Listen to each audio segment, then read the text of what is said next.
A Bíblia nos revela claramente que haverá um homem que tomará o controle de todas as coisas e que governará o mundo como nenhum outro líder da história da humanidade conseguiu fazer.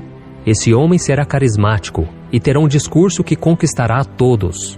Seu poder de persuasão convencerá os habitantes da terra de que em suas mãos todos os problemas das nações enfim serão resolvidos. A verdade é que o mundo nunca terá visto alguém tão poderoso, influente e inteligente como este homem. E isso vai acontecer por um único motivo, o de que ele terá em suas mãos o poder vindo diretamente do inimigo de nossas almas, Satanás. Veja o que a Bíblia diz sobre ele em 2 Tessalonicenses capítulo 2. A vinda desse perverso é segundo a ação de Satanás, com todo o poder, com sinais e com maravilhas enganadoras. Ele fará uso de todas as formas de engano da injustiça para os que estão perecendo, porquanto rejeitaram o amor à verdade que os poderia salvar. E quem é este homem? Eu te pergunto. Ele é o Anticristo, o ser maligno que irá se levantar contra Deus e se exaltar acima de todas as coisas, a ponto de se assentar no santuário do Senhor e afirmar que Ele mesmo é Deus. E ele vai fazer tudo isso porque ele deseja o mesmo que o diabo sempre desejou, ocupar o lugar do Deus Altíssimo. Em Isaías capítulo 14 está escrito assim: Como você caiu dos céus, ó estrela da manhã, filho da alvorada! Como foi atirado à terra, você que derrubava as nações! Você que dizia no seu coração: Subirei aos céus, erguerei o meu trono acima das estrelas de Deus. Eu me assentarei no monte da Assembleia, no ponto mais elevado do Monte Santo. Subirei mais alto que as mais altas nuvens, serei como o Altíssimo. E a pergunta que fica é: quando o Anticristo chegará à Terra? Será que ele já nasceu e está apenas aguardando o cumprimento das profecias bíblicas para ser anunciado como aquele que vai salvar o mundo? É exatamente sobre essa questão que nós vamos tratar neste vídeo. Eu vou te provar que o Anticristo já está por aqui, agindo sem que nenhum de nós o perceba, ok? Mas antes de começarmos, eu quero muito que você se inscreva aqui no meu canal. É só você clicar no botão inscrever-se, que está aqui abaixo do vídeo, e do lado vai aparecer um sininho. É muito importante que você ative o sininho para receber todas as notificações sempre que eu colocar um vídeo novo, tá bom? Todos os dias às 5 horas da manhã, 4 horas da tarde e 8 horas da noite, eu tenho colocado orações, mensagens de fé, tudo para te fortalecer na caminhada com Deus. Então venha participar junto comigo, amém? Então vamos lá.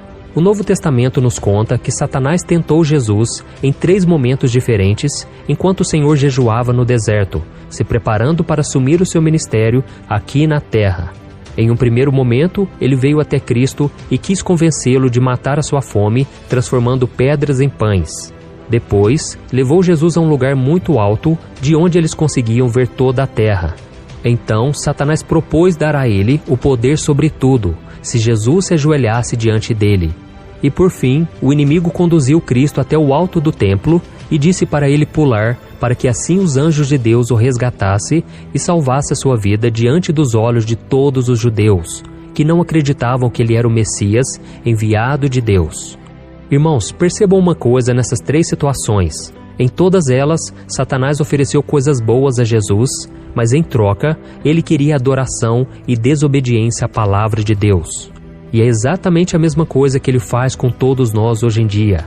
O diabo nos oferece tudo o que é bom e prazeroso aos nossos olhos carnais, mas em troca, ele quer que nós paremos de orar e buscar a Deus. E é exatamente isso que o Anticristo vai querer que o mundo faça depois que ele for anunciado a todos os habitantes da terra.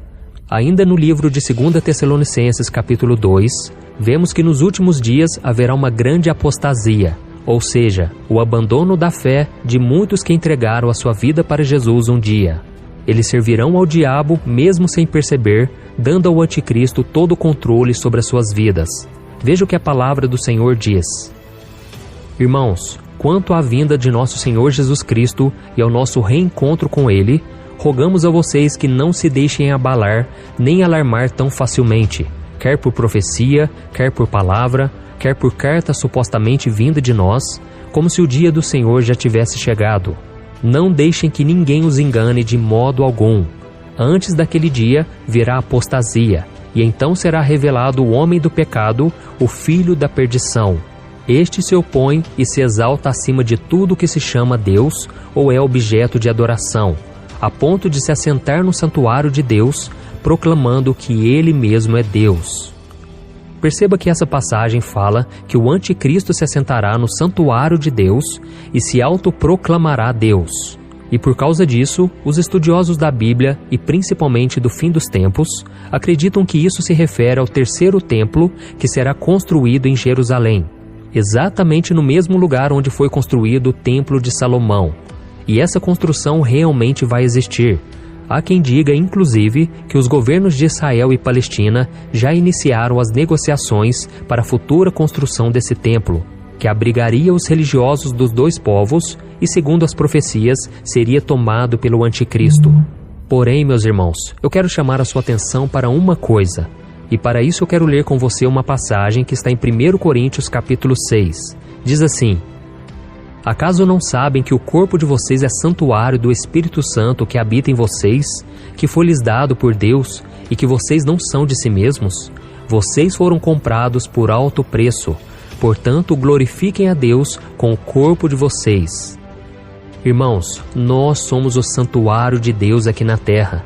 O anticristo ainda não foi anunciado, mas ele já está assentado sobre os corações dos seres humanos, os controlando e se autoproclamando o Deus de suas vidas. Muitas pessoas ainda enxergam a vinda do anticristo como sendo uma coisa futura, mas não, ele já está entre nós. Basta olhar para o mundo à nossa volta, para as coisas que têm acontecido, para perceber que ele já está dominando o coração do ser humano e secretamente instalando seu trono nele. E não sou eu quem está afirmando isso, mas sim a própria Bíblia. Preste atenção no que o apóstolo João escreveu. Vocês podem reconhecer o Espírito de Deus deste modo.